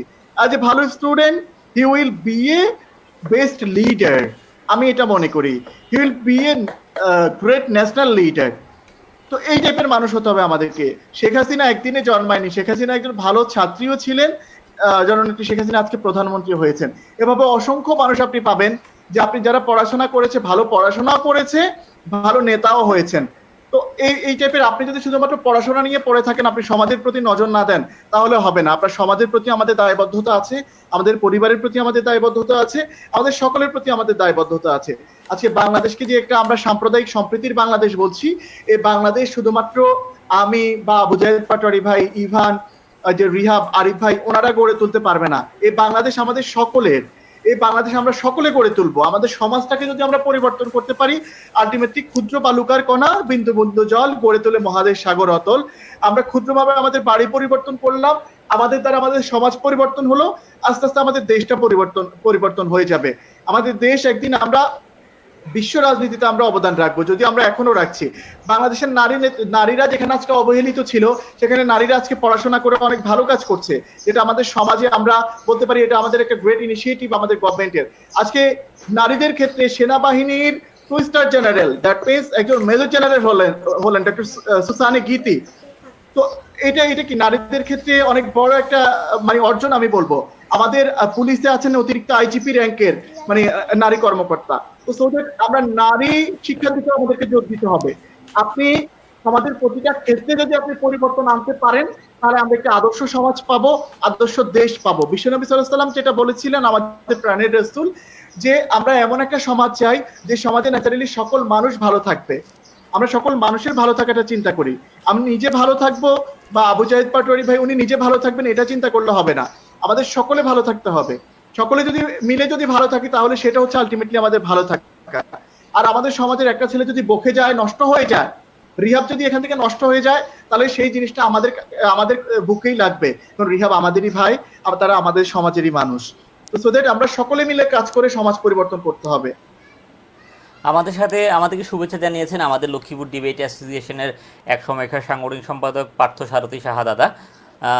আমাদের সাথে যুক্ত হয়েছেন অলওয়েজ সোসাইটির রক্ত যোদ্ধা হাসিবুর রহমান মাজেদ। আমাদের সাথে সৌদি আরব থেকে শুনছেন মাহবুবুর রহমান সবুজ এবং সবুজ গাজী আমাদেরকে শুভেচ্ছা জানিয়েছেন। আমাদের এখন কথা হচ্ছে, আমাদের জায়েদ আপনাকে যেতে চাচ্ছি। বর্তমানে সমাজের নেতৃত্বের একটা দ্বন্দ্ব রয়েছে, সেটা সামাজিক সংগঠন বলি কিংবা জাতীয় সংগঠন বলি কিংবা জাতীয় নেতৃত্ব বলি। তো আপনার সংগঠনের নেতৃত্বের দ্বন্দ্বটা কেন নেই? আজকে 4 বছর আপনার প্রতিষ্ঠাকালীন একটা সংগঠন, যেখানে এক বাক্যে আপনারা সবাই এখনও সুন্দর সুচারুভাবে একটা নেতৃত্ব প্রতিষ্ঠা করে যাচ্ছেন, কোনো ধরনের দ্বন্দ্ব নেই, কোনো অবকাশ নেই। এটা কেন? এটা কিভাবে? এই রহস্যটা আমরা জানতে চাচ্ছি। আপনার মাধ্যমে হয়তো রহস্যটা অন্যান্য সংগঠন যদি জানতে পারে, হয়তো তারাও উপকৃত হবে। হ্যাঁ ভাই, এটা আসলে আমাদের জন্য আলহামদুলিল্লাহ একটা গুড সাইন, যে আমাদের প্রত্যেকটা ছেলেই মনে করে যে আসলে আমাকে কোনো পদবিতে থাকতে হবে অথবা আমাকে প্রতিষ্ঠিত হতে হবে। মানে আমাদের ছেলেরা কেউই মনে করে না ব্যক্তিগতভাবে আমি অথবা আমাদের যে অন্য সব সমন্বয়ক আছেন, কেউ মনে করে না যে ব্যক্তিগতভাবে আমি জায়েদ প্রতিষ্ঠিত হব, ব্যক্তিগতভাবে আমি মাজেদ প্রতিষ্ঠিত হবে। আমাদের সবার কনসার্ন হচ্ছে যে আমরা আমাদের সংগঠনকে প্রতিষ্ঠিত করব। আমাদের সংগঠন প্রতিষ্ঠিত হতে হলে আমাদের যে কাজগুলো করতে হবে আমরা সেই কাজগুলোতে মনোনিবেশ করে থাকি সবসময়। আমাদের মানে আমাদের চিন্তা হচ্ছে এরকম যে না আমি মানে পপুলার হব, আমি সেলিব্রিটি হব, আমাকে পদ আঁকতে থাকতে হবে, অথবা আমাকে সবাই চিনতে হবে। মানে মানে আমাদের ছেলেগুলোদের মধ্যে যারা আছে কারোর মধ্যে এটুকু নাই, তাদের সবাই একটাই কথা যে ভাই যে কাজই হবে আমরা সবাই একসাথে করবো। কে সভাপতি কে সেক্রেটারি এত কিছু আমার হওয়ারও দরকার নাই, দেখারও দরকার নাই, বা আমাদের হওয়ারও ইচ্ছা নাই। আমাদের দরকার হচ্ছে যে কাজটা আমরা করতে যাচ্ছি সেই কাজটা আমরা কতটুকু করতে পেরেছি। এটা হচ্ছে আসলে সবচেয়ে মূল মানে ফ্যাক্ট হচ্ছে এই জায়গায় যে আমাদের ব্যক্তিগত ভাবে কেউ প্রতিষ্ঠিত হতে এখানে চাচ্ছে না। সবারই মূল কনসার্ন হচ্ছে যে আমাদের সংগঠন প্রতিষ্ঠিত হবে, আর সংগঠন প্রতিষ্ঠিত হতে গেলে আমাদেরকে আমাদের এই কাজগুলোকে সুন্দরভাবে করতে হয়, এটাই। ধন্যবাদ জাহিদ। আমরা একদম শেষ শেষ পর্যায়ে আছি। রিহাব, আপনাকে অনেক ধন্যবাদ আজকের এই আয়োজনে আসার জন্য। আমাদের আয়োজনে ফাহাদ বিন বেলায়েত থাকার কথা ছিল, আমরা অবশ্যই দুঃখ প্রকাশ করছি উনি না আসতে পারার কারণে। ওনার গ্র্যান্ডফাদার উনি মৃত্যুবরণ করেছেন, উনি সেখানে আছেন বলে সময় দিতে পারেননি, সেজন্য আমাদের সাথে যুক্ত হয়েছেন রিহাব। তো আমাদের সাথে এই মুহূর্তে আমরা একদম শেষে যাচ্ছি। ধন্যবাদ জানাচ্ছি রিহাবকে, ধন্যবাদ জানাচ্ছি আবু জাহিদ ফাটোয়ারিকে, এবং ধন্যবাদ ভাই জানাচ্ছি একটু বুলবুলকে। এক মিনিট একটু কথা ছিল। হ্যাঁ, হুম। আপনার হচ্ছে যারা আমাদের এখন যারা স্বেচ্ছাসেবী হিসেবে কাজ করতে চায় অথবা বিভিন্ন স্বেচ্ছাসেবী সংগঠন গড়ে তুলতেছে, তাদের প্রতি আমার একটা অনুরোধ থাকবে যে আসলে এভারেজ যে কাজগুলো আমাদের সবার এই স্বেচ্ছাসেবী সংগঠন বিভিন্ন এলাকায় আমরা রক্তদান অথবা আমরা এই যে বিভিন্ন মানুষকে বিপদাগ্রস্ত সময় যেমন করোনাকালীন সময় অথবা ঈদ মৌসুমে আমরা যে কাজগুলো করে থাকি এই কাজগুলো আমরা সবাই এভারেজ করে থাকি। কিন্তু আমার একটা অনুরোধ থাকবে যারা প্রত্যেকটা এলাকায় যার যার এলাকায় একটু গবেষণা করুন যে আপনার এলাকায় কোন জিনিসটা প্রয়োজন। কোন কোন এলাকায় মাদকাসক্ত বেশি, কোন এলাকায় শিক্ষার হার, কোন এলাকায় মানুষের ঘর বাড়ি কম, কোন এলাকায় স্যানিটেশন কম। আপনারা এক একজন এক একটা জায়গায় এক একটা দায়িত্ব নেন যে এই এলাকা থেকে আমরা এই জিনিসটা দূর করব। আমি আমাদের দেখেছি আমাদের পাশের চর পার্বতী নগরে একটা সংগঠন হয়েছিল, চর পার্বতী যুব সংগঠন। ওনারা দেখছিলাম যে কোন কোন ছেলে মেয়ে স্কুলে যাচ্ছে না, কেন যাচ্ছে না, তারা ডাটা নিচ্ছিল। আর যেমন আমাদের এলাকায় মক্তব নাই, বিভিন্ন এলাকায় এখন মক্তব প্রথা উঠে গেছে, তো এই মক্তবটা নাই কেন, মক্তবগুলো কিভাবে যাবে, মানে এক একজন যদি এক একটা কাজ নিয়ে কাজ করেন, মানে গড়ে এভারেজ সবাই শুধু হওয়ার জন্য কাজ না করে আর গড়ে কাজগুলো না করে সবাই আসলে গবেষণা করে কোন কাজগুলো করলে প্রকৃতভাবে আমাদের সমাজ উপকৃত হবে সেই কাজগুলো করা। আর একটা হচ্ছে আমাদের যারা রাজনীতিবিদ রয়েছেন, প্রশাসনিক দায়িত্বে যারা আছেন, ইউনিয়ন পরিষদের চেয়ারম্যান, উপজেলা পরিষদ থেকে শুরু করে বা যারা বিভিন্ন ইউনিয়ন যুবদল, ছাত্রদল, আওয়ামী লীগ বিএনপি নেতৃবৃন্দ রয়েছে, তাদের প্রতি আমার একটা অনুরোধ থাকবে যে দেখুন আমরা যারা স্বেচ্ছাসেবী সংগঠন আছি, যারা ভালো কাজ করতেছে, যারাই করেন, কেউ আসলে আপনাদের প্রতিপক্ষ না। আমরা হচ্ছে গিয়ে যে কাজগুলো হচ্ছে, যে অনৈতিক কাজগুলো হচ্ছে সেগুলোর প্রতিপক্ষে। কেউ মাদক ব্যবসা করবে আমরা তার বিপক্ষে, আপনি সমাজের মধ্যে সালিসির নামে মানুষের কাছ থেকে চাঁদা খাবেন আমরা তার বিপক্ষে, আমরা মানুষের হক আপনারা মেরে খাবেন আমরা তার বিপক্ষে। আমরা কোনো ব্যক্তির বিপক্ষে না, আমরা সামাজিক যে সিস্টেম গুলো রয়েছে, যে প্রথাগুলো রয়েছে, অনৈতিক প্রথা, আমরা ওই প্রথাগুলোর বিপক্ষে। আমরা কারো ব্যক্তিগত ভাবে কোনো আওয়ামী লীগের কোনো নেতার বিপক্ষে না, বিএনপির কোনো নেতার বিপক্ষে না, কোনো চেয়ারম্যানের বিপক্ষে না, কোনো মেম্বারের বিপক্ষে না। আমার কথা হচ্ছে যে আমরা যারা তরুণ আছি, আমি তরুণদের প্রতি আবার উদার আহ্বান জানাবো যে বুলবুলের একটা রেফারেন্স আমি কথা বলছি যে আমাদেরকে নেতৃত্ব দিতে হবে। এখন যে আজকের তরুণরা যদি আগামীতে নেতৃত্ব দিতে হয় তাহলে সেক্ষেত্রে আপনার মধ্যে অবশ্যই সততা, নৈতিকতা এটা থাকতে হবে। সততা ছাড়া, নৈতিকতা ছাড়া এবং শিক্ষা ছাড়া কোনোভাবেই সম্ভব না। তো এতদিন যারা আসলে রাজনীতি করেছে, নেতৃত্ব দিয়েছে অথবা বিভিন্ন সময়ে বিভিন্ন জায়গায় অবস্থান নিচ্ছে, তো আমি স্বেচ্ছাসেবীদেরকে একটাই বলবো যে আপনার ক্যারিয়ার হিসেবে স্বেচ্ছাশ্রমটাকে নেবেন না। আপনি স্বেচ্ছাশ্রমটা দেন, পাশাপাশি আপনার ক্যারিয়ারের জন্য আপনি কাজ করুন। আপনি একটা পেশা বেছে নিন, যেমন অ্যাডভোকেট হতে পারেন, ব্যবসায়ী হতে পারেন, অথবা আপনি ডাক্তার, ইঞ্জিনিয়ার হতে পারেন। আপনি বিদ্যানন্দের দিকে তাকান, তাদের প্রত্যেকটা মানুষ, কেউ ইঞ্জিনিয়ার, কেউ ডক্টর, কেউ লয়ার। তো সেক্ষেত্রে আমি কেন স্বেচ্ছাশ্রমটাকে বেছে খেতে হবে? আমার কথা আমার রক্ত বেছে খাওয়ার দরকার নাই, মানুষের হক মেরে খাওয়া আমার দরকার নাই। আমার কথা হচ্ছে যারা এগুলা করে তাদেরকে এগুলা থেকে বেরিয়ে আসতে হবে। আপনি আপনার কাজটা করুন, আর পাশাপাশি আপনার নিজেকে প্রতিষ্ঠিত করুন। একজন স্বেচ্ছাসেবী যে শুধু স্বেচ্ছাশ্রমটাই দিয়ে যাবে তা না, ক্যারিয়ারকে প্রতিষ্ঠিত করুন, পাশাপাশি মানুষের জন্য আপনি এগিয়ে আসুন। তবে এক্ষেত্রে যারা আগামীতে নেতৃত্ব দিতে চান বা আগামীতে নেতৃত্ব দিবেন, আপনাদেরকে অবশ্যই সৎ এবং নৈতিকতার সাথে এগিয়ে আসতে হবে। কারণ সততা যদি না থাকে, আপনি যতই কাজ করেন, আপনি সাময়িক যে বুলবুল যেটা বলে আপনি মাস্টার পাওয়ার দেখাতে পারবেন, সাময়িক কয়েকদিন প্রতিপত্তি পাবেন, কিন্তু অ্যাটলিস্ট এট দ্য এন্ড আপনাকে কবরে যেতে হবে। আপনাকে এই কথা মনে রাখতে হবে, পৃথিবীতে আপনি যত পাওয়ার প্রতিপত্তি দেখান না কেন, কবরে আপনাকে হিসাব দিতে হবে। যদি এজ এ মুসলিম আপনাকে এটা বিশ্বাস করতে হবে। তো সেক্ষেত্রে আমার যারা অল ইউসুফেরি পরিবারের আমার সদস্য রয়েছেন এবং বা বিভিন্ন সামাজিক সংগঠন রয়েছেন যারা আছেন, তাদের প্রত্যেকের প্রতি অনুরোধ থাকবে যে আগামী সমাজটা আমাদেরকে পরিচালিত করতে হবে। তো সেই ক্ষেত্রে আপনারা সততার সাথে নৈতিকতার সহিত সবাই এগিয়ে আসুন, যাতে করে আগামীতে যাতে এই ধরনের না হয় যে মানুষের চাল আসবে চেয়ারম্যান খেয়ে ফেলবে, এরকম চেয়ারম্যান যাতে ভবিষ্যতে আমাদের মধ্যে না হয়। আমাদের তরুণ সমাজকে এমন নেতৃত্ব গঠন করতে হবে, এমন ভাবে সমাজ পরিচালিত করতে হবে যে কাউ কোনো সালিশের জন্য গিয়ে 500 টাকা খাবে এই চিন্তা যাতে কারো মনে না থাকে, বা কোনো একটা কাবি খাস রাস্তার কাছ থেকে, রাস্তার কাজ আসবে 5 লক্ষ টাকা, সেখানে 4 লক্ষ টাকা খেয়ে ফেলবে, এরকম নেতৃত্বের মন মানসিকতা না আসে। সেজন্য এখন থেকে তরুণদেরকে আসলে সংগঠিত হতে হবে, প্রত্যেককে নিজ নিজ এলাকা নিয়ে ভাবতে হবে। প্রত্যেকে সবাই সবার পরিবার বাড়ি এলাকা থেকে যদি আস্তে আস্তে ভাবা শুরু করে, এটা আসলে আস্তে আস্তে জাতীয় পর্যায়ে। আমি একসময় আপনার যখন সংসদ দেখতাম 2006-7 সালে তো ছোট ছিলাম, আর সংসদে 2-3 জন তরুণ ছিল, ওরা খুব ভালো কথা বলতো না, তখন আমি মনে মনে ভাবতাম যে এই সংসদে যদি 300 জন মেম্বার, তো আর যদি 50 জন ইয়াং থাকে এবং ভালো মেম্বার থাকে, তাহলে বাকি 250 জন যত খারাপ কাজই করে ওরা করতে পারবে না। তো সেক্ষেত্রে আমার সবার প্রতি একটা অনুরোধ থাকবে যে যার যার এলাকা থেকে প্রত্যেকে নিজ নিজ এলাকার কি কি সমস্যা সেগুলো নিয়ে সবাই এগিয়ে আসুন। তবে যে যেখানে কাজ করুন অবশ্যই সততা এবং নৈতিকতার সহিত করবেন, ইনশাল্লাহ আল্লাহ সবাইকে সফল কাম করবে। আর সকলকে ধন্যবাদ। ধন্যবাদ জানাচ্ছি জায়েদ, ধন্যবাদ জানাচ্ছি রিহাবকে। আল্লাহ রিহাবের যে ইচ্ছা ভাবনা যে এন্টারপ্রেনার হওয়ার, সেটা আল্লাহ কবুল করুক। আমরাও চাই ইনশাল্লাহ রিহাব এন্টারপ্রেনার হোক। জায়েদের সে বক্তব্যটি, আমাদের পরিবর্তনের সূচনা আমার বাড়ির পাশ থেকে শুরু করতে হবে, সেখান থেকে আমার সমাজ, সমাজ থেকে আমার রাষ্ট্র। তো ধন্যবাদ জানাচ্ছি জায়েদকে আমাদের সাথে সময় দেওয়ার জন্য, ধন্যবাদ রিহাবকে, এবং ধন্যবাদ জানাচ্ছি বুলবুলকে। আমরা আমাদের আজকের এই লাইভ অনুষ্ঠান আজকে এখানে শেষ করছি। আমাদের কিছু ভুল ত্রুটি অবশ্যই ছিল, সেগুলো সবাই ক্ষমা সুন্দর দৃষ্টিতে দেখবেন, এবং আবারও আমরা ফাহাদের নানার প্রতি সমবেদনা জানাচ্ছি। আল্লাহ ওনাকে বেহেশত নসিব করুন। উনি আজকের এই ক্রান্তিকালীন সময় মৃত্যুবরণ করেছেন, আল্লাহ ওনার বিধি আত্মার মাগফিরাত কামনা করছি। ধন্যবাদ লক্ষ্মীপুর ডিবেট অ্যাসোসিয়েশনকে, ধন্যবাদ সবাইকে। ধন্যবাদ। আল্লাহ হাফেজ। ধন্যবাদ, ধন্যবাদ জি, ধন্যবাদ সবাইকে।